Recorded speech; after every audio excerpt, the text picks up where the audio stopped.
Ia, mapa mai ai, fi au mga luenga o le ni aso sa fi tai tunga iai. Ma lo le ngā lue, ma lo le whātua toa. O le antatou tāpo i atu i le tua. Aua e te whaameo o na o ea mi o leanga. Aua foi e te losi o na o ea mi o leanga.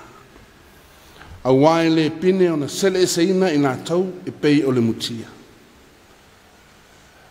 E mamai i nā tau e pei o le vau mua lau laula. Ia e whātua tua i le li, ma e whaia mi o le le. Ia e nofo i le nuu, ma tau siusi i le whamaoni. Tātou te talo. Whaawhitai tele lo mātou tua, o mapuane i whi au mga aluenga lo atu nuu, o lau whanau whātua tua, o le niaso, sa whitai tunga iai. I le sami, i le vau. Tiu te mawhaiva ma taleni mga wa atsofi. Whamalo whaakutai lau a whiu. O sila mātou tau langa whaakutai pangalea, whaatau waa i mātou. Lingi whalaua nganga pa ia nua ia i mātou. Ina ia manongi le leile nei isi ngā tau langa i whafonga o lau a whiu. Ma whaane ina e nai lau suafa ma manu, ta mane alo ma le nganga saa. Nei masa umalama e o le whaangwa. E ala ia Yesu Keriso la mātou te tāru. Amen. O le whaitawina o le tusi paia. Tusi filifilia o le ni Afiafi. O mamai le tala le leina whamawina e mareko ilo no mata upo e tolu. O te whaitawina na whai upo e lua se fulu. E whaangata le whai upo e lua se fulu ma le fitu. Whaafafonga i le whetalai mai o le atua. E ala i le whaitawina o ana whionga pa inga.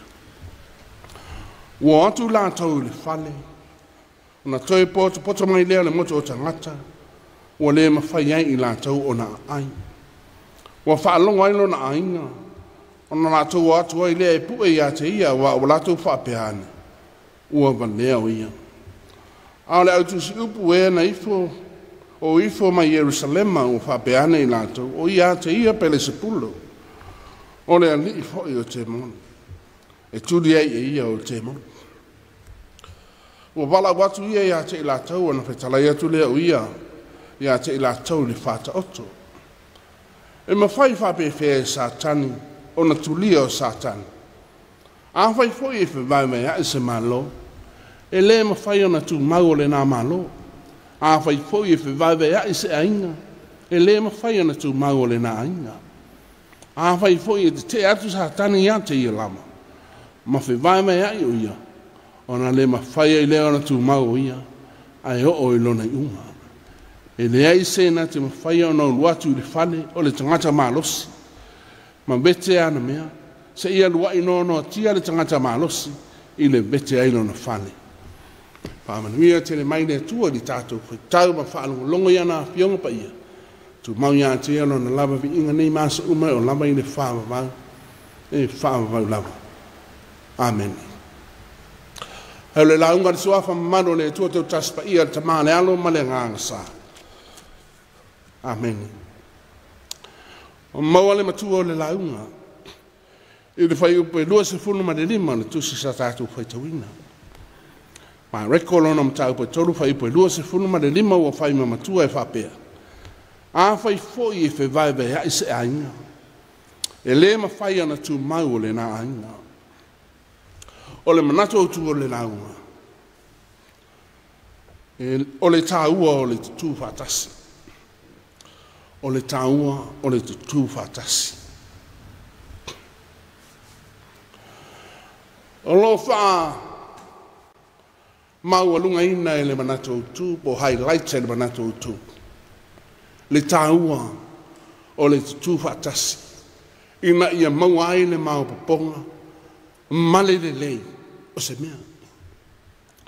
A le mau poponga male le lei lea, e mafua mai le talantato whaitawina. Na tali ai e Yesu, tu o inga le wharasaio, o lona a inga matangata, ina o whai mai lātou.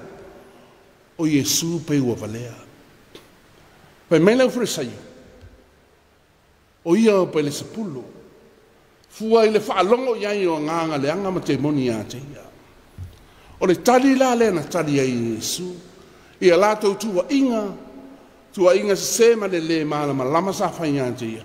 Le e tau blai iai le ba ai le manatu au tu. Whita lainga Yesu ele ma whai e sa tani o na toi talepe ia.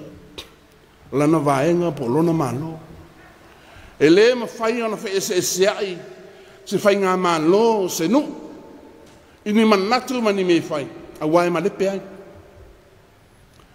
E tā ua le tutu whātasi, e mā losi ma le leie, le ati nae o le lumana. Mā neia ia le, au mainga le manatu au tua e ese le, le mā upaponga ma le leie lea o tele o tāla inga, o tali tonunga, o le malosi anga o a inga o nuu, o le kāle sia, ma o ponga le ane le tutu whatasi. E mo iei mea e ese sea iei manatu, ma maho whanga. A le malosi anga e tu whatasi ei, e whaavai le tua, e mafua mai le lofa le tasi lesi, o le mea lofa le nao. O le mea lofa le nao le maho ponga. A wai, e peo na whai mai le matua. A whai fo e whai veha isi ainga. E le ma whai ana tu mau le na ainga, e se le wha mau. Tātou te boni mau. O ainga, o nuu, o e kāresia so se wha lapo te putonga. E le ma whai na te tu whatasi, ma whai veha. O le ai. O male pe lepi. No mo, o le ma whai ana tu whatasi. O le ese senga, e ma fua mai. E ma fua mai. I lo manatu. Wo ese mane whaavai mau popo ai malelei. O ai ni whaavai, o le tua. E ala ona mane pe lepe mane tu mau mawhutanga, pa la po te putongo ainga, wo ese mane tu.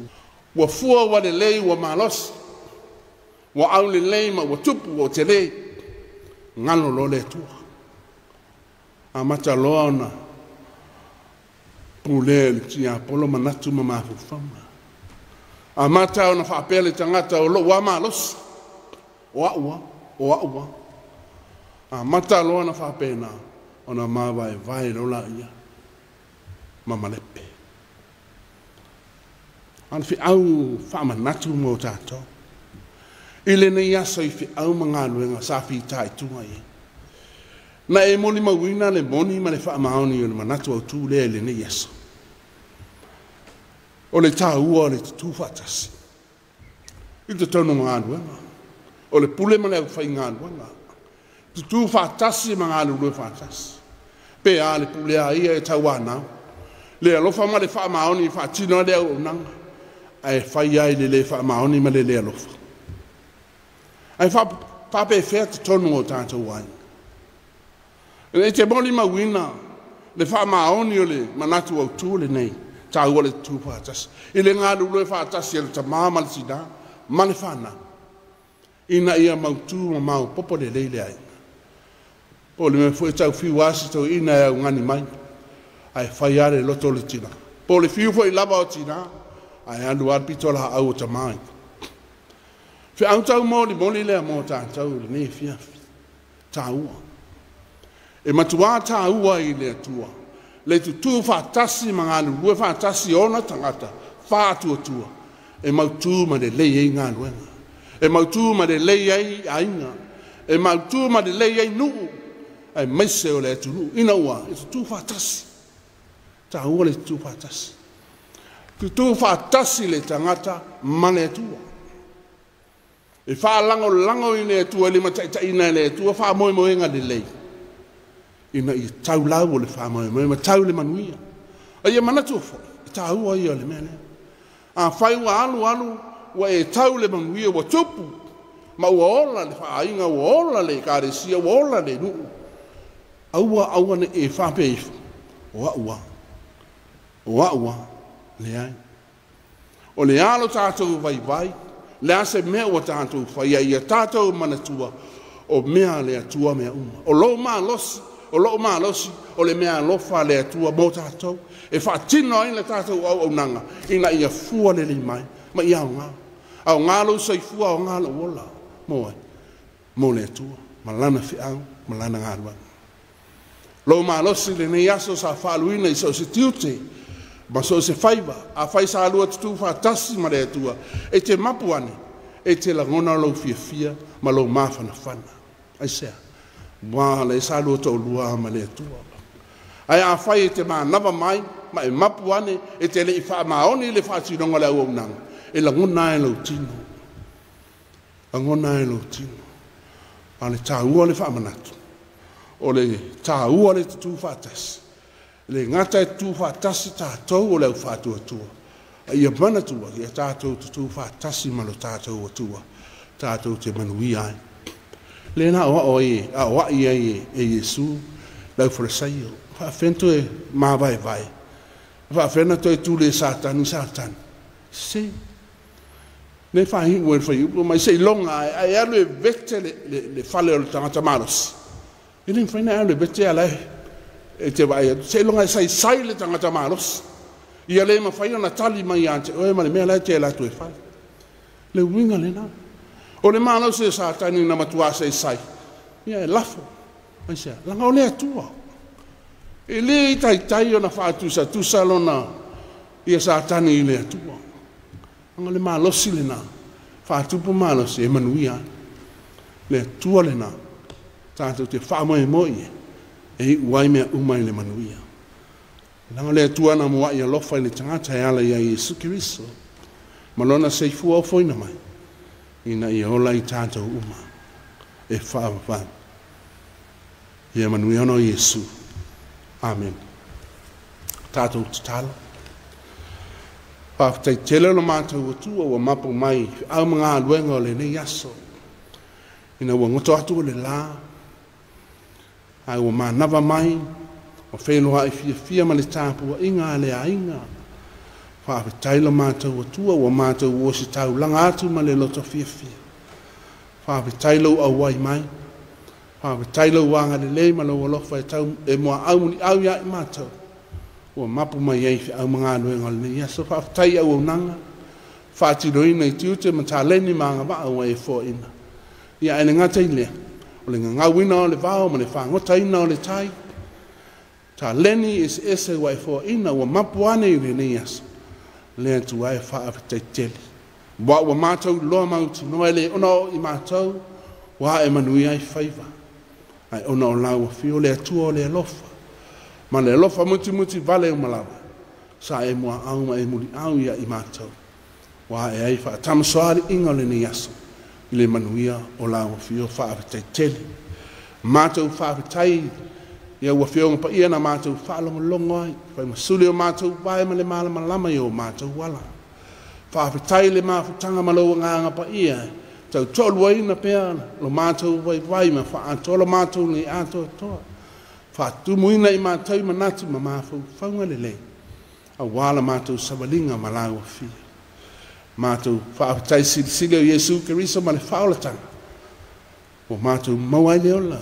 Ma wā tili I lava. Pau lava I a mātou taritonu. Ma whātua tua I lona ma liu.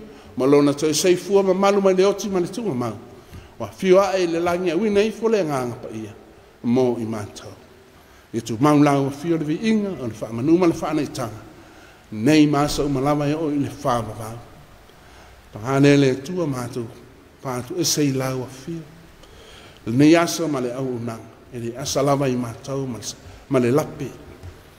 Whaatumutumu lima la mātou au unanga. O whaatino I mātou I le alofa ma le wha maona. Mātou whaatu e se atu. O mātou winga le anga o le nei asa ma mea se o mātou whaia. Ta maanga le le ia se e whapale pale mai lo o lofa mo I mātou. A vea ia le toto Kiriso e whaamangalo ai.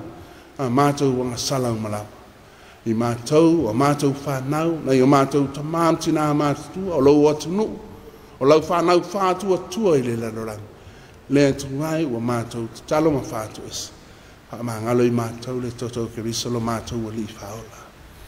I le nei po ma malu mai le I le tu o mātou talo. Tātou malau a fio afua fuanga o tutoia le Afiafi. I anga le lau a fio ma whaama malu mai. Lo o lofa ia I mātou. Le tuau o mātou te talo. O whaamanu ianga I lunga se mātou o tunu. O lunga o mātou nuu, lunga o mātou ainga. Lea tu ai e tu mau o whaamanu ianga mo I mātou. Pui malu lo mātou wola mai. I le fili ma le tia pole. Me se foi o mala whaale natura. E ono po I ai le wholaunga amata alo watunu. Ma I mātou. Le tu ai o mātou te talo. I e anga le lei mala mea ilo mātou. Wola vaipai. I ewa au anga le lei. Ia leo ina o mātou loto I mea uma. Le tu ai lo wanganga. Ina I mawhai ana whai pia mātou au nanga. O mātou tiu teo le vala wina. Le whaataunu wina o mātou ngāluenga. I le moni ma le whaamaoni o la mātou wola o whainatu. Mō la ua whio e ala I tā leni ese ma le mata whelewhele. O anga maa ua e fō ina ia I mātou taito tasi. Mātou talo le li ie anga le lei. Ie o mana o mia lau whasoa soa. I le sami le bao I le ea o e o I whale pui pui. O e o I maota ngase o e mamai te tono a inga. Maota o sulu whainga ona o sāwanga. Le atu wai o mātou te talo. Se I pai atu lau mana whaamalo lolo o aula bea. Ia I la tau sufi aiti ngā o le tino. E mese o mawhatianga o le loto ma le nganga. Ia anga le lei lau o fio. Ma e pai atu I lau o lofa. Ia te I la tau uma. O a mātou talo ia. A tasi ma le tele ma le ano no ai o te talo I le leo ai o mātou loto I o mātou whaialo fina ngalo tama. Ai leo sa mātou whātau anau. Suafa manu malole li o sukerisa o mātou. Wole mavala auto I nei. Amen. Ole mi inga o le tua o sa ngia lau whipesi.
whaamanuia.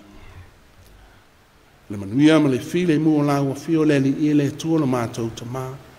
Ma le lofa sidi e so Yesu Keriso le li o le mātou whaola. O le mafutanga whai pia ma lau lava nganga pa i e tu maule i o mātou lunga.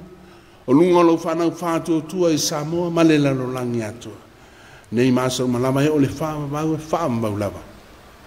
Amen.